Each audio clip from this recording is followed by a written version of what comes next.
I'm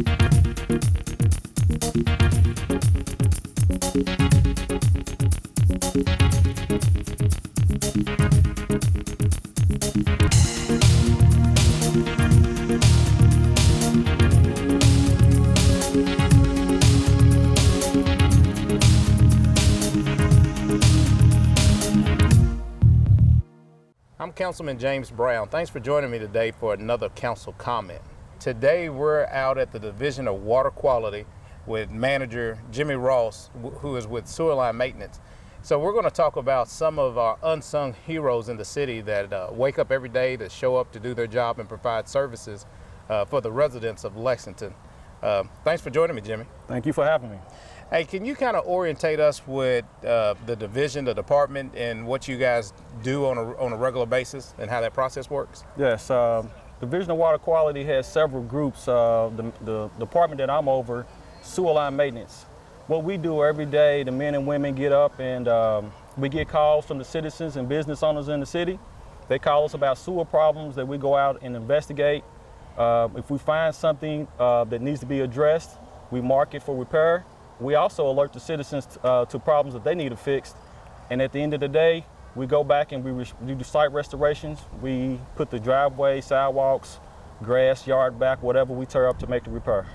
One of the things that kind of I found was interesting about what you all do, it's almost like y'all are a self-contained unit. Y'all receive the calls, y'all go out and investigate, you do the work, and then you also do the restoration, where in some other departments, you know, they have a job specific and not all encompassing of what is required to get it done, but it seems like y'all do it all. You're absolutely correct. That's one of the great things about working here. The men and women here take pride in the work that they do.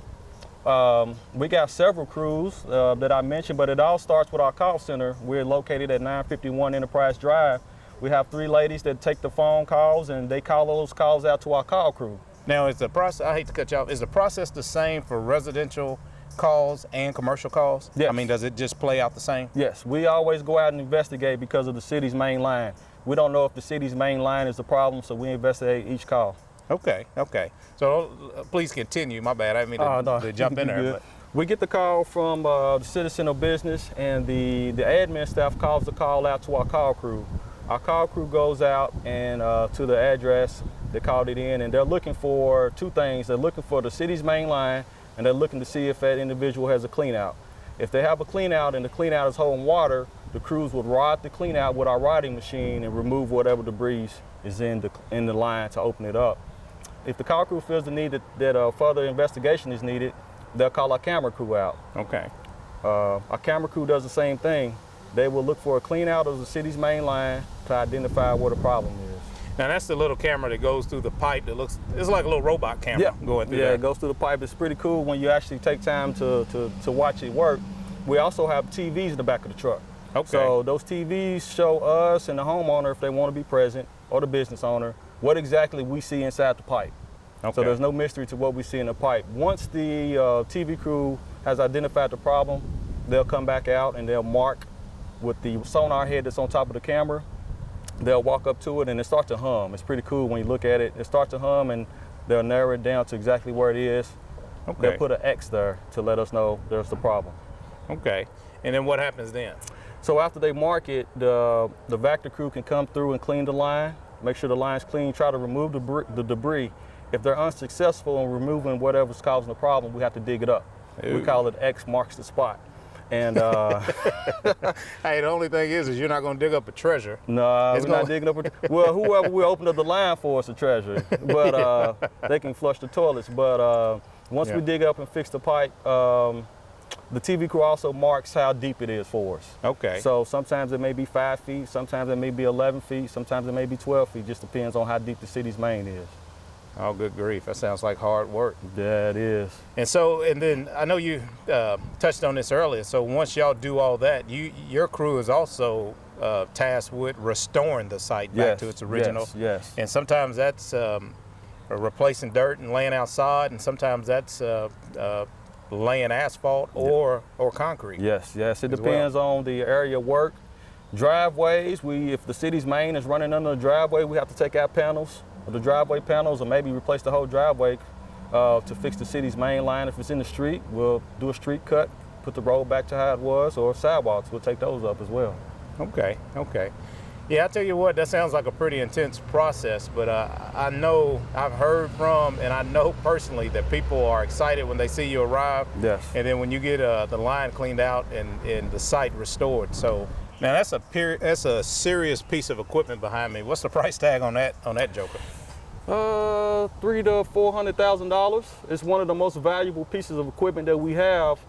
This truck helps us in terms of if you have a manhole that's overflowing, and those manholes are those signs, those metal plates that you see in the road that has sanitary sewer on them. If you ever see one of those manholes overflowing, please call us, 311, we'll come out and service it. But if you see one of those manholes overflowing, this truck actually allows us to unstop that line and remove whatever the blockage is. That's important because it could cause the entire neighborhood, business, street to back up with sewage. So what was the nickname that you had for this truck? You said when y'all pull up and show up to address the job, you said people call it what? The Vector, the Vector truck. The Vector? Yeah. I thought you said they called it Neighborhood Savers. Oh, well, they got several names for it. Neighborhood Savers, we call it the Vector, Super Unstopper, all of those types of things. Hey, now let me ask you this, just because this is probably where most people kind of, I guess, the rub or the interaction with the public and sewer line maintenance. So it's the city's responsibility to address it and take care of the issue if it's where, and then where does it become the resident's responsibility to address the blockage? Right, right. It all depends on the city's main line. If the city's main line is in the street, the city takes ownership on the backside of the sidewalk. If the city is running perhaps maybe through a yard in the neighborhood, the city's responsibility is 5 foot off the main. Okay. I know we get a lot of calls about issues that come up with that, but I think the thing that I share with constituents when they call is that the city has to be consistent. Right. We can't do for one resident and then not do for the other. So I think that's where a lot of the rub is. But at the end of the day, I think people are pretty understanding and appreciative of the services that y'all provide. Yes. And take responsibility for what's theirs and what's the city's. Right.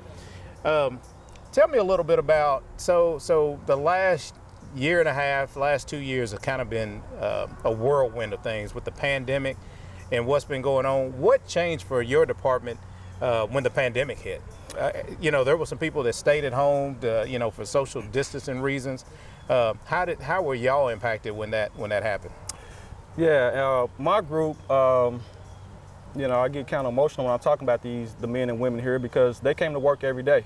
Mm-hmm. Because of the line of work that we do, we couldn't do the work from home. Yeah. We couldn't service a line or unstop a city's main from home.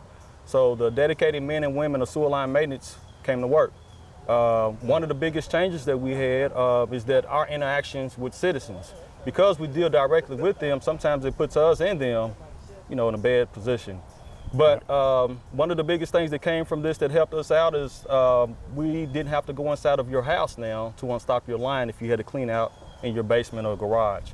That limited COVID exposure for us and the citizens. I'm glad to hear that your folks have continued to do their job day in and day out, that policies have changed to make it safer for everyone going forward.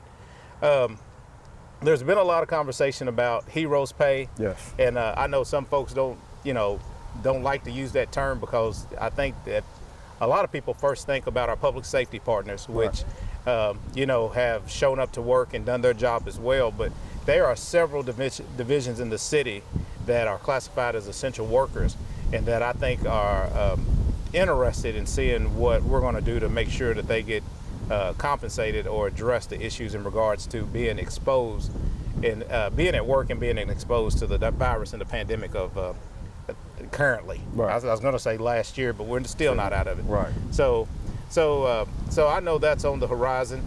Any other thing that you want to share with us about your division and the folks that work there? Yeah, I forgot to mention also that we have during the winter months, we also participate along with streets and roads and snow removal.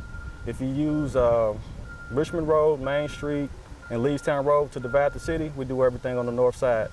So we do snow removal in the winter, and then also upcoming fall, we have a storm crew that cleans out the curb inlets. Okay.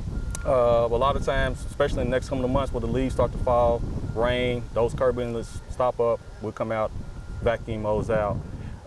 It's a great place to work, great place to learn multiple trades, concrete work, blacktop work, pipe work, TV work, and we're busy 24/7. So what you just shared with us is that y'all support streets and roads and some of our other divisions in city government. Y'all not only do your job, but y'all also are tasked with supporting some of the other divisions Yes. that we have as well. Yes. And I'm glad you had touched on the sewer line, not sewer line, but the storm system clean out. Yes. You know, when you say sewer line maintenance, I think people's minds go straight to toilets and sinks, but there's also a responsibility to make sure that we keep those storm sewer inlets clean and things flowing nicely. Right. It's very important. A lot of times you see people pouring grass clippings down those. You also see people pouring oil and whatnot down there because I guess it's convenient for people right outside the house to dump unwanted things down, but it's also dangerous because those things lead to waterways. So we want to make sure that we keep our curb inlets clean of debris and also use them as they were designed, which is to collect rainwater. Yeah, I tell you what, today was very educational. I didn't realize, I know there's storm sewers, but I didn't even factor in that they lead to other water sources like streams and creeks and rivers. So that's interesting to know.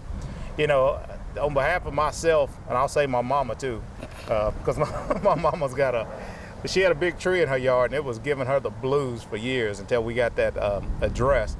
But on behalf of everyone, we appreciate all you do, you and your team and the folks in your department and the services that you provide for the residents of our city. Thank you. The men and women of sewer line maintenance appreciate you taking the time to come out and see what we do. Okay. All right. All right. Thank you, Jimmy. Thank you.